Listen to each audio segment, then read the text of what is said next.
મિત્રો તમને આ પ્રકારનું સાયરન સંભળાય તો મિત્રો તમે ગમે તે જગ્યાએ હોય આ રીતે તમે વિડીયોમાં જોઈ શકો એ રીતે મિત્રો ઊંધું સૂઈ જવાનું છે અને તમારા બે હાથ પોતાના કાનમાં અને મોઢામાં મિત્રો એક રૂમાલ નાખી દેવાનો છે। કેમ કે મિત્રો કોઈ પણ જાતનું બ્લાસ્ટ થાય તો તમારા મોઢામાં કોઈ પણ જાતના જે અવશેષો છે તે જાય ને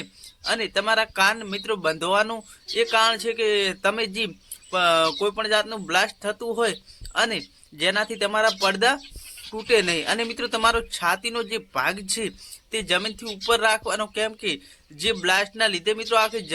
જમીન છે તેમાં કંપન થાય તો તમારી છાતીને પણ કોઈ પણ જાતનું નુકસાન ના થાય એ રીતે મિત્રો તમે આ વિડીયોમાં જોઈ શકો એ રીતે રાખી દેવાનું છે। તો બસ મારા ભાઈઓ આટલું વિડીયો ગમે તો વિડીયો લાઈક કરી નાખજો અને આવા નવા વિડીયો જોવા માટે અમારી આ યુટ્યુબ ચેનલને સબસ્ક્રાઈબ કરવાનું ભૂલતા નહીં।